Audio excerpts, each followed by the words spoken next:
Hello everyone, welcome back to SKD academy. As we all know कि प्रधानमंत्री जी ने 12 मई 2020 को कोविड इकोनॉमिक पैकेज की घोषणा करी थी। आज फाइनेंस मिनिस्टर ने इसी पैकेज की तीसरी किश्त देश के नाम रखी है। आज की प्रेस कॉन्फ्रेंस में उन्होंने बताया कि कृषि, पशुपालन, मत्स्य पालन को 20 लाख करोड़ रुपए में कितना हिस्सा मिलेगा। आज की प्रेस कॉन्फ्रेंस में फाइनेंस मिनिस्टर ने 11 बूस्टर शॉट्स दिए, जिसमें से 8 बिग टिकट रिफॉर्म्स थे जो एग्रीकल्चर सेक्टर पे लागू होंगे और 3 एडमिनिस्ट्रेटिव और लॉ रिलेटेड रिफॉर्म्स थे। So let's get started with this video. पहले तो उन्होंने बताया कि कल के अनाउंसमेंट्स में उन्होंने जो 2 मेन अनाउंसमेंट करी थी कृषि क्षेत्र में, वो ये थी ₹30,000 crore additional working capital farmers के लिए डिस्ट्रीब्यूट करी जाएगी नाबार्ड से। उसके बाद 2 लाख करोड़ रुपए किसान क्रेडिट कार्ड स्कीम के माध्यम से किसानों को दिए जाएंगे। फिर उन्होंने बताया कि ड्यूरिंग लॉकडाउन सरकार ने क्या क्या काम किए हैं, जिसमें से पहली हाईलाइट थी कि मिनिमम सपोर्ट प्राइस में 74,300 करोड़ रुपए का अनाज सरकार ने डायरेक्ट किसानों से खरीदा है। उसके बाद 18,700 करोड़ रुपए डायरेक्ट किसानों के अकाउंट में ट्रांसफर किए गए। पीएम किसान योजना के तहत 6400 करोड़ रुपए पीएम फसल बीमा योजना के क्लेम्स रिलीज किए गए हैं। फाइनेंस मिनिस्टर ने बताया कि ड्यू टू लॉकडाउन रेस्टोरेंट्स बंद होने के कारण डेयरी प्रोडक्ट्स की डिमांड रिड्यूस हुई थी। जितने भी कोऑपरेटिव सोसाइटी डेयरी प्रबंधन के क्षेत्र में काम कर रहे हैं, उन्होंने 560 लाख लीटर मिल्क प्रोक्योर किया है और नई स्कीम्स के तहत जिन भी डेयरी कोऑपरेटिव सोसाइटीज ने प्रॉम्प्ट पेमेंट करी है, उनको सरकार ने 2% ब्याज अनुदान भी दिया है। इसके बाद आज के अनाउंसमेंट्स पे आते हैं। पहली अनाउंसमेंट करी है, हमारे देश का किसान हर मौसम की मार झेलता है, पर फिर भी 137 करोड़ भारतीयों का पेट भरता है, परंतु भंडारण की कमियों के कारण कई बार उसका उगाया हुआ अनाज वेस्ट हो जाता है। इसी के चलते 1 लाख करोड़ रुपए farmer get infrastructure, cold chain facilities और स्टार्टअप्स को स्ट्रेंथन करने के लिए दिए जाएंगे। Second point micro food enterprise से रिलेटेड है। Finance minister recalls prime minister wordings that vocal for local with global outreach, जिसके तहत टेक्नोलॉजिकल अपग्रेडेशन किया जाएगा एग्जिस्टिंग माइक्रो फूड एंटरप्राइजेस का और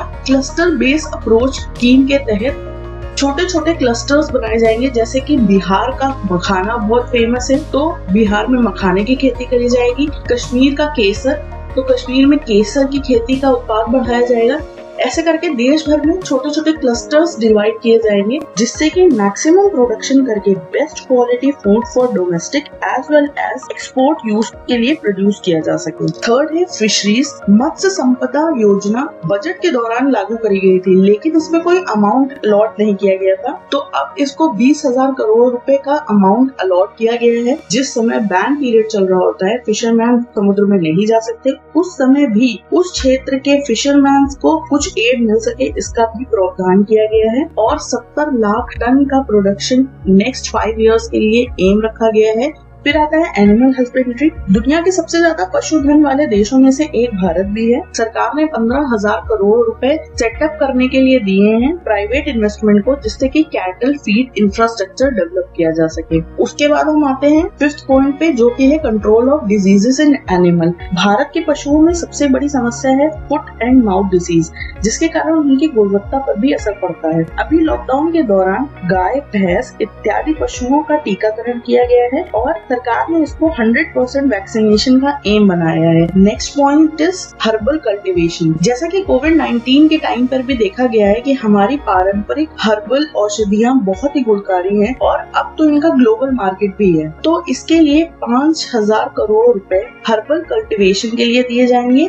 साथ ही साथ गंगा के दोनों छोरों पर 800 हेक्टेयर का एक गंगा कॉरिडोर बनाया जाएगा, जिस पर हर्बल मेडिसिन का प्लांटेशन किया जा सके। Next 7th point is beekeeping. Finance minister ने कहा बी कीपिंग आजकल ग्लोबली चर्चा का विषय है, क्योंकि मधुमक्खियों की कमी के कारण पौधों में पर परागण की क्रिया कम हो गई है, जिससे कि शहद का उत्पाद बहुत कम है। दूसरी चीज, हमें जितनी भी वैक्स की जरूरत पड़ती है, चाहे वो कॉस्मेटिक यूज की हो या इंडस्ट्रियल यूज की हो, उसके लिए हम एक्सपोर्ट पे डिपेंडेंट है। अगर हम बी कीपिंग करके इन हाउस वैक्स जनरेट करते हैं, तो हमें एक्सपोर्ट नहीं करना पड़ेगा। फिर आता है 8वां मेजर स्टेप। लॉकडाउन के चलते जो भी सप्लाई चेन व्यवस्था डिस्टर्ब हुई है, जिससे कि गांव में अनाज चल रहा है और शहरों तक पहुंच नहीं पा रहा है, इसके लिए top up to total scheme निकाली गई है, जिसमें पहले टमाटो, ऑनियन और पोटैटो ही शामिल थे। अब इसको टोटल वेजिटेबल्स एंड फ्रूट्स के लिए कर दिया गया है और साथ ही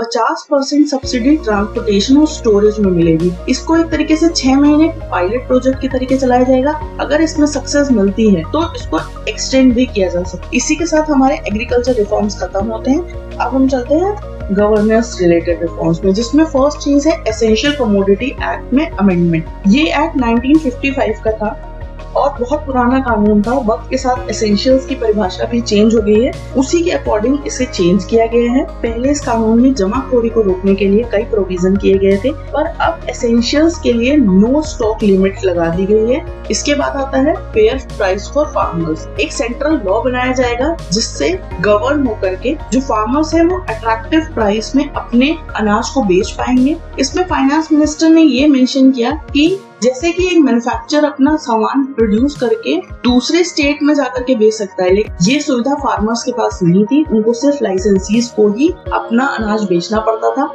अब ये बैरियर हटा दिया गया है। दूसरा, अब फार्मर्स ई ट्रेड करके भी अपना अनाज बेच सकेगा। इसके बाद last but not the least 11th point, जिसके तहत जैसा कि हम सब जानते हैं कृषि में बहुत सारी अनसर्टेनिटीज इन्वॉल्व रहती हैं। इसी अनसर्टेनिटी को रिड्यूस करने के लिए गवर्नमेंट ने ये डिसाइड किया है कि जो भी प्रोसेसर या लाइसेंसी फार्मर के अनाज को खरीदेगा उसको पहले से एक रेट फिक्स करना पड़ेगा, जो कि बुआई के पहले ही डिसाइड हो जाएगा और सारी टेक्नोलॉजिकल एडवांसमेंट और सेलिंग अपॉर्चुनिटीज फार्मर्स को मुहैया कराने की जिम्मेदारी भी प्रोसेसिंग यूनिट की ही होगी। इसी के साथ आज के 11 पॉइंट्स खत्म होते हैं। That's all from my side. Thank you.